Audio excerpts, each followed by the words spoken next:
Olá, como vai?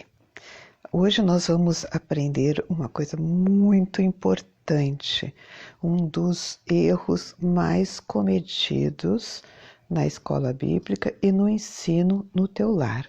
Fica comigo aqui no Minha Classe, que são ensinos da escola bíblica dominical, e hoje, na última lição da revista da CPAD, A Supremacia das Escrituras. Então vamos fechar, né, essa revista aqui com chave de ouro, tá? Passando a mudar o nosso comportamento na hora de ensinar a nós mesmos num autoensino, como também ensinando no nosso lar ou na escola bíblica. Fica comigo.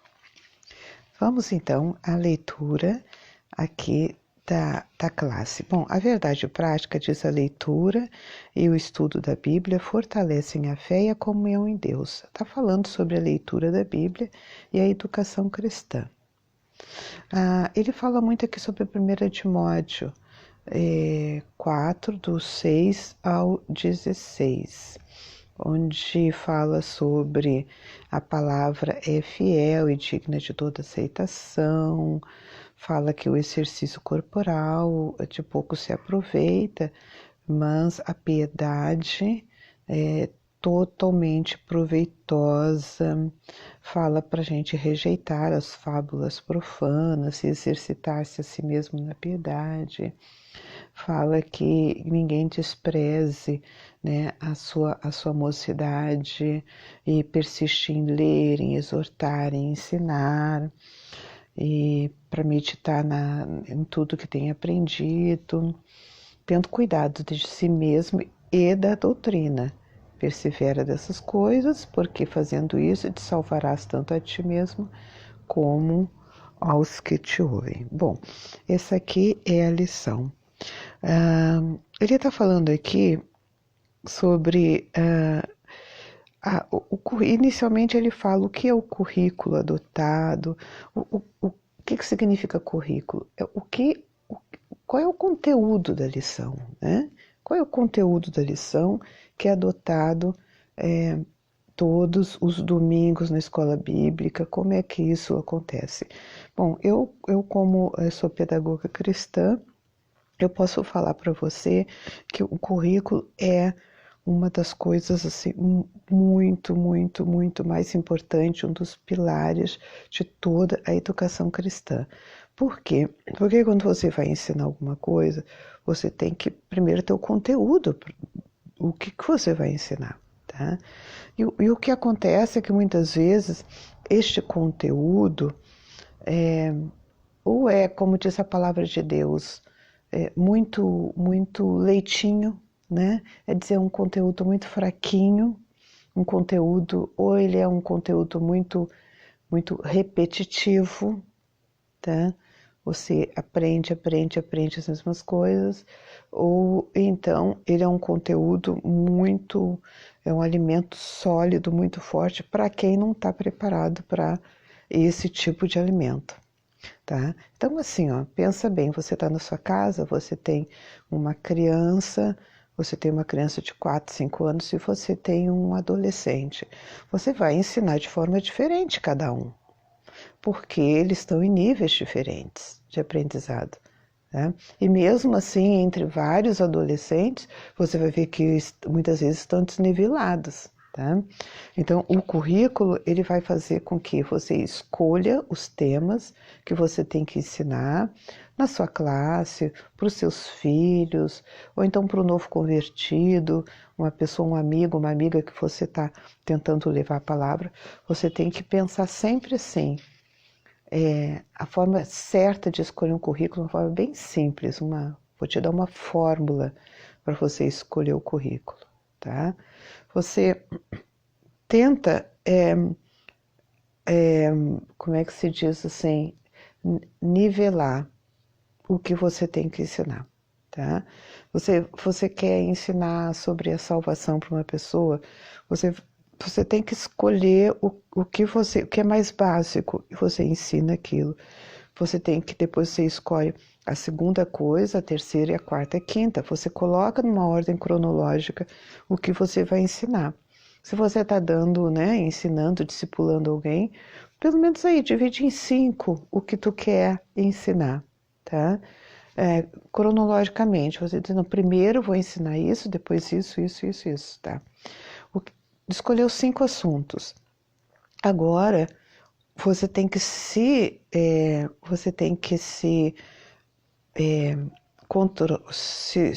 dominar para não misturar eles na hora que tu conversar, porque isso acontece muito. Você tá dando, por exemplo, a aula 1, 2 da revista da Escola Bíblica e você está falando lá sobre o que vai acontecer na aula 10, na aula 12. Então você, na ansiedade de falar das coisas, na ansiedade você acaba misturando. Então tem que haver um domínio próprio muito grande no ensino para não misturar as coisas, tá? Você não pode dar alimento sólido antes de dar o leitinho. Você não pode dar o leitinho depois que, né, quando você deveria estar dando o alimento sólido, tá? Então você tem que fazer essa distinção, tá? É o que eu mais vejo de erro na escola bíblica, é essa mistura cronologicamente do que vai ensinar. Você tem que se manter num assunto só. Uma das qualidades essenciais de um professor é se manter dentro do foco daquilo que ele quer ensinar naquele dia. Você escolheu ensinar a primeira parte desses 5 assuntos, mantenha-se no primeiro, tá? Por exemplo, você quer ensinar sobre quem é Deus, depois você quer ensinar sobre quem é Jesus, depois como receber a salvação, o que é pecado, o Espírito Santo, tá? Então você está ensinando sobre o que é Deus, que é o primeiro assunto. Você não vai falar sobre Jesus, você não vai falar sobre o Espírito Santo, você não vai falar sobre a salvação, você não vai falar sobre o pecado. Mesmo que essas coisas se misturem, falar em Deus acaba sendo tudo isto, você tem o bom professor, é aquele que sabe separar só o que está naquele momento para falar, naquela lição. Senão você vai na primeira aula, o que acontece muito. Está falando sobre Deus, fala sobre tudo, Espírito Santo, pecado e tal. Daí tu vai na segunda aula, está falando sobre Jesus, você fala sobre Deus, pecado, Espírito Santo. Você vai na terceira aula, ele vai falar sobre o pecado, fala sobre Deus, Espírito Santo. Sabe o que acontece? Em um enfado. Em vez de motivar o teu aluno, você está desmotivando o seu aluno. Tá? Ele é uma coisa muito incrível. Agora vamos entrar na questão da psicologia, tá? A psicopedagogia, como se fala. Você está ali com o teu aluno, você está falando com o teu aluno, quer seja um discípulo que tu está levando para Cristo, quer seja os teus filhos, quer seja os teus alunos da escola bíblica. Você já se deparou? Quantas vezes você vê aquela carinha bonita olhando para ti? Você falando, aquela carinha olhando para ti, tipo assim, eu tenho que ficar com meus olhos no professor para ele achar que eu estou prestando atenção. Mas não está ligado, porque foi tão repetitivo. Ou então um assunto que está tão misturado. Ou então fala sobre uma coisa, daqui a pouquinho vai lá para um exemplo na vida pessoal, daí não volta mais, e quando volta com outro assunto, e se perde no meio porque uma pessoa fez muitas vezes o próprio aluno interrompe. Muitas vezes a gente tem que também saber entender o que é a interrupção do aluno. Outra coisa, porque a interrupção do aluno muitas vezes é um alerta de que o professor, de que eu e você, enquanto dando uma aula, né, como pai, como discipulador, como professor, está errado. É um sinal. Muitas vezes a interrupção É um sinal. Quando este aluno ele interrompe para dar um testemunho pessoal, ou interrompe para falar uma coisa que não tá, é um testemunho pessoal, mas nem está no contexto da lição. Já aconteceu contigo? Milhares de vezes, né? Isso acontece sempre. O que isso significa? É um alerta. É um alerta de que ele não estava prestando atenção. É um alerta de que ele não estava mergulhado naquele currículo, naquilo que tu estava querendo ensinar. Ele estava distraído. Se ele não estava prestando atenção, é porque, de repente, você não conseguiu chamar essa atenção. Você não conseguiu envolvê-lo na lição. Talvez exatamente por isso, porque os assuntos estavam tão soltos. Então, assim, ó, é muito importante. Essa lição, a 13, ela é importantíssima, porque ela fala sobre a educação cristã. Tá? Muitas vezes a gente perde o aluno, perde até os filhos para Cristo, perde um discípulo, porque a gente não tem uma tática correta, como fala aqui, uma metodologia, né, uma prática pedagógica correta, tá? Isso é muito importante. Aqui para você ver como eu estou falando dentro da lição, aqui no 1, na parte 2, fala a prática pedagógica. O contexto da escola dominical é muito importante. É muito importante observar a metodologia, bem como o objetivo a ser alcançado em cada lição. Eu estou focado aqui, tá? Então, quando um aluno interrompe para falar de um assunto pessoal, ele está focado nele, ele estava esperando uma brechinha, muitas vezes estava esperando você parar e dar uma respirada. Naquela respirada que tu dá, ele entra, professor, naquela água que tu vai tomar, ele, professor, posso contar um testemunho? Naquela interrupção, que ele só estava esperando aquele momento.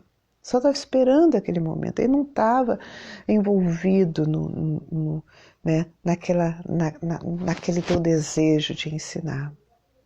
Muitas vezes os alunos, quando eles são assim mais estudiosos, conhecem mais a Bíblia, muitas vezes eles também não estão envolvidos, eles ficam só esperando tu falhar, eles não estão prestando atenção, eles não estão envolvidos ali naquele êxtase seu de ensinar uma coisa nova que tu planejou, que tu te esforçou.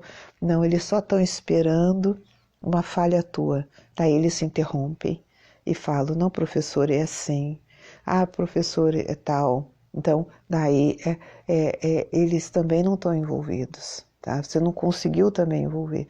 Outra coisa interessante que acontece muito, que você tem que prestar muita atenção também no aluno, porque como eu falei, o aluno é uma sinalização para o teu tipo de aula. Aquela classe que está muito glória a Deus, tá? Quando você fala uma coisa, um dá glória a Deus, outros dão glória a Deus também. Quando um dá glória a Deus, olha o que eu estou falando, quando um dá um glória a Deus, aquele glória a Deus, tu pode perceber que é porque ele assimilou, tá? Ele está assimilando aquela lição, ele está envolvido e ele deu ali um start, ele realmente aprendeu alguma coisa. Quando esse glória a Deus é repetido por várias pessoas juntas, um dá glória a Deus, outros repetem, aquela repetição, observe quem repetiu. Tá? É como se você dissesse assim, ó, gente, presta atenção. Aí os outros, glória a Deus. Né? É instintivo, né? Glória a Deus. É como se dissesse assim, ó, tá, professor, estou prestando atenção. Observe bem. Tá? Então, nós temos que, como professores, ter uma psicologia no aprendizado. Tá? Observando sempre se o nosso aluno está se alimentando bem daquela lição, tá? Se aquilo ali está enfadando ele, porque ele está ouvindo, porque tem pessoas, também tem professores que falam de um assunto e repete aquele assunto milhões de vezes. Tem um testemunho, repete aquele testemunho milhões de vezes.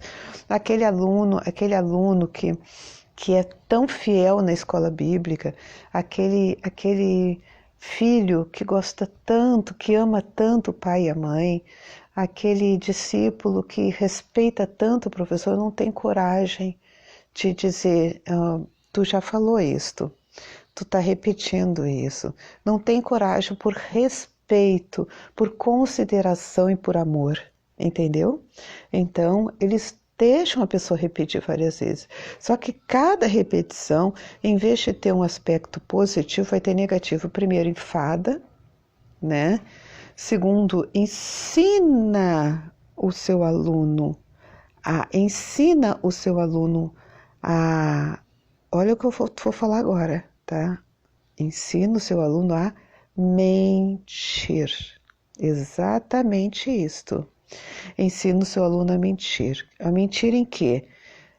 Professor, eu estou prestando atenção. Ele não está prestando atenção, mas ele faz conta que está prestando atenção para não te magoar, tá? Por respeito, por consideração. Então, ele, na verdade, ele está mentindo. E quem ensinou ele a mentir? O professor, quando ele repete muito, quando ele insiste em manter os alunos numa postura, numa ética, numa doutrina, sem respeitar a dinâmica do aprendizado dele, né? Então temos que respeitar. Ele aprendeu, já aprendeu aquilo, não precisa mais falar. Não precisa mais falar sobre isso.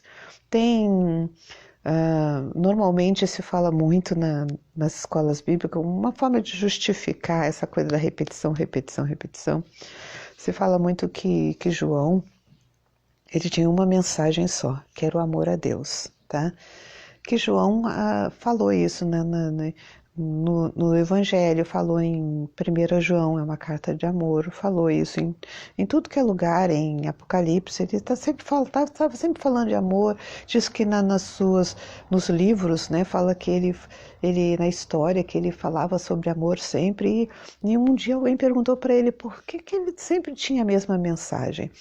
Ele disse assim, ó, eu vou mudar a minha mensagem quando eles aprenderem. E daí todo mundo diz, que interessante, que bonito isso. Gente, isso não é bonito. Isso não é bonito, a gente tem que entender o contexto, tá? Qual é o contexto disso aí?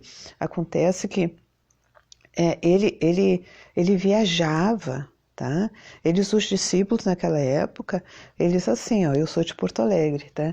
Então, eu estou em Porto Alegre, estou na Zona Sul, daqui a pouquinho eu estou ensinando na Zona Norte, daqui a pouquinho eu estou lá no outro bairro, daqui a pouquinho eu vou na cidade do lado, eu vou em Viamão, daqui a pouquinho eu vou lá em Florianópolis, em uma cidade de outro estado, daqui a pouquinho eu vou para São Paulo, Rio de Janeiro, estou pregando em vários lugares.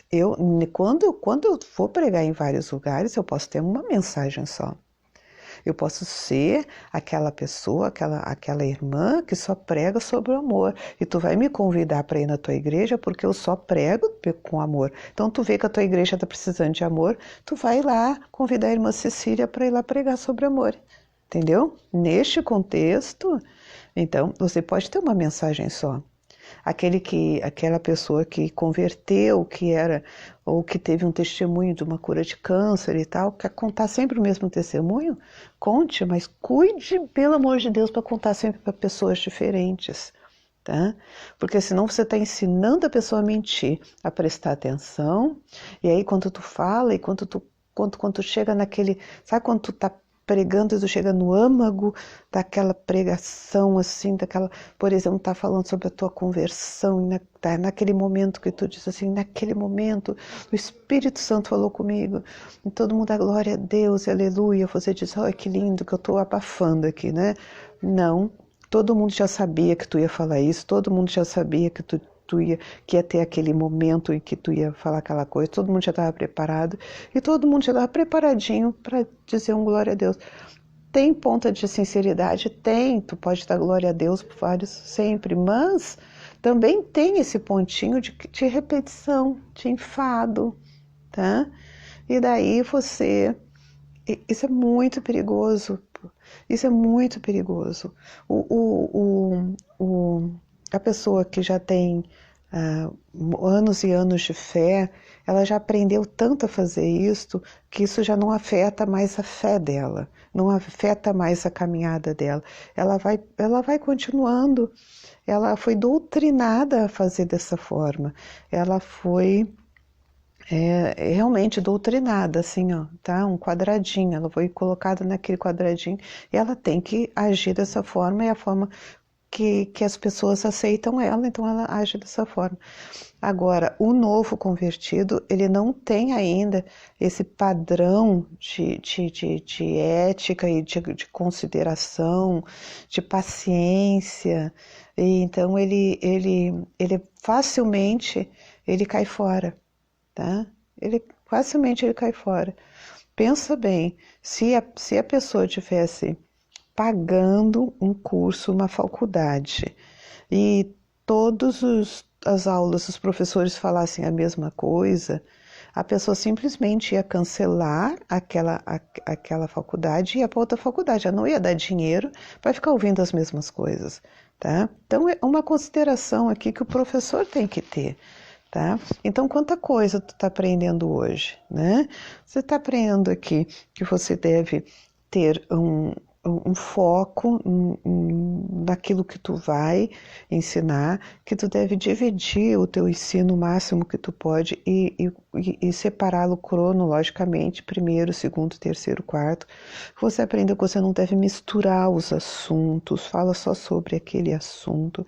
Você aprendeu que o aluno, ele é um sinalizador do que tu tá ensinando, né? Se tu tá enfadando, se tu tá te apressando, se tu tá repetindo, se tu tá ensinando a mentir, se tu tá dando comida forte ou comida fraca, né? Então são coisas que tu tá... E eu quero encerrar aqui, porque teria muita coisa para falar, né? Porque eu sou uma pessoa que dou aula sobre isto. Eu dou aula para professores. Esse é esse sempre foi, né, o meu foco. Quando eu fazia missões no Rio de Janeiro, o meu foco sempre foi esse, de ensinar professores de escola bíblica, tanto em seminários, em faculdades ou em igrejas, né? Fazia aqueles grupos, ensinava. Estou aberta a isso também. Se quiser me convidar para ir na tua igreja, eu vou. Mas eu quero encerrar com um dizer assim que é muito importante. Aqui no terceiro capítulo, onde diz que é preciso ler a Bíblia diariamente. Tá? Tá escrito aqui, ler é aprender. Não concordo exatamente que ler é aprender. Ler é o início do aprendizado, tá? Por quê? Porque além de ler, se você não engatar essa leitura com um aprendizado, com uma prática, com perguntas, para ver se assimilou bem a lição, para ver se... Então, você não vai estar ensinando. Então, aí mais um aprendizado para você. Não adianta você, numa aula, tanto para o discípulo, tanto para os seus filhos, ou como para a escola, porque não adianta você só ensinar. Você tem que dar tempo também para eles assimilarem. Então, assim, o ideal mesmo, seria você usar metade do tempo dando a aula e a outra metade fazendo perguntas para ver se eles aprenderam, deixando eles te perguntar as dúvidas, dando exemplos e deixando eles darem exemplos, fazendo uma dinâmica. O ideal de toda a aula seria metade a metade, tá? Se você tem aí 40 minutos de aula, 20 minutos é para dar a aula e 20 minutos é só para assimilar. Tá? Aí tu vai pegar o que se distraiu aí, se não entender o direito da lição, você vai dar tempo ainda de você rever algum ponto que eles não aprenderam. Não, vamos ler de novo esse pedaço aqui que vocês não assimilaram, entendeu? Então, tudo isso você tem que dar esse tempo. E aqui fala também nesse 3.2, fala assim, ó. bem aqui embaixo. Por isto, o aprendizado deve ultrapassar a teoria e ser aplicado na vida diária, viu? Além disso, você deve, nesses 20 minutos, nesse tempo que tu levou, digamos, 20 minutos que tu tem de sobra, você deve lançar desafios para a vida diária, para a vida prática, tá? Então, não deixa o seu aluno sair da tua presença, do discipulado, do ensino dos teus filhos, do ensino de sala de aula, sem um desafio prático, para você cobrar na próxima aula, tá? Porque ler não é aprender, ler é só o início do aprendizado, tá? E fala aqui, Paulo repreende os que aprendem sempre e nunca podem chegar ao conhecimento da verdade, 2 Timóteo 3,7. Você vê que interessante. E é este, para mim, o versículo mais importante desta revista, 2 Timóteo 3,7. Eu incentivo você a abrir nesse texto, tá? Paulo repreende os que aprendem sempre e nunca chegam ao conhecimento da verdade. É possível isso? Sim. É possível você ir todo domingo na escola bíblica e você não aprender. É possível sim você ir você fazer um discipulado inteiro e você não aprender. Você completou aquilo, mas você não aprendeu. Lição dada não é necessariamente lição sabida, tá? Não é lição sabida. Há necessidade de você verificar com o teu aluno se ele aprendeu, dar um reforço para fazer em casa, use todas as metodologias que você sabe, que você já aprendeu, use. Como é que você vai usar? Na prática, simples, divida. A metade do tempo você ensina e a metade do tempo você vai aplicar tudo isso que eu já falei, tá? Daí você vai ver como teu ensinamento vai mudar. Tu vai ver, até eu vou te dizer assim, muitas vezes as pessoas perdem os filhos para Jesus, porque elas só querem ensinar e não conseguem ouvir os sinais do aluno, dos seus filhos, né? Quantos filhos falam, mas vai falar tudo de novo, eu já sei. E você diz, mas tu não sabe não. Mas não sabe por quê? Porque você não ensinou corretamente. Entendeu? Não porque ele não, a culpa não é porque a criança não prestou atenção, o adolescente não prestou atenção. A culpa é porque você não permitiu que ele prestasse atenção. Então, deixo todas essas considerações aqui para fechar essa revista, sabe, com chave de ouro, porque o que eu mais quero é que você faça da Bíblia, né, uma supremacia, a supremacia das Escrituras. Eu quero que você realmente use a Bíblia a teu favor, para que você abençoe a vida dos teus alunos, dos teus discípulos e daqueles que estão na tua casa, da forma correta. Da forma correta. Esta foi a classe, né? A minha classe. O que eu faço? Eu pego a revista da Escola Bíblica, como vocês bem sabem, e eu dou um conteúdo a mais, não falo exatamente da lição, eu deixo o teu professor falar sobre a lição. Mas eu dou algum ponto para te motivar a chegar na sala de aula e prestar atenção, chegar na sala de aula um pouco mais preparado para ouvir, de coração mais aberto, de mente mais aberto, com mais desejo de aprender e não somente de fazer parte de um grupo, que muitas vezes até é um grupo mais social do que educacional, tá? Então, se você gostou, dá o seu like, compartilha, tá? E te inscreve no canal para você receber as notificações e poder, então, me acompanhar no canal. Me ajuda, eu estou começando, eu tenho, inclusive, vídeos que não tem quase nada de visualização. Eu sinto que Deus está me preparando. Eu sempre dei aula, mas eu nunca fiz isso em forma de vídeo. Então eu também estou aqui aprendendo, o Espírito de Deus está me envolvendo e me ensinando para que eu possa também passar para vocês da melhor forma possível através do vídeo, uma ferramenta que eu estou aprendendo. Então, não tem muita visualização. Eu também não sei, muitas vezes eu não sei botar uma foto bonita. Então, assim, são coisas que eu tô aprendendo para cativar mais e ter mais pessoas aqui para me seguir. Peço a tua ajuda, tá? Se você gostou, me ajude nessa minha nova jornada aí, tá? Que é um grande ministério. Eu sei que Deus vai fazer grandes coisas e vai trazer muita mudança de vida, né, através da palavra de Deus, se você souber aquilo que eu preciso te ensinar, que é a educação cristã. Que Deus abençoe a tua vida e a paz do Senhor.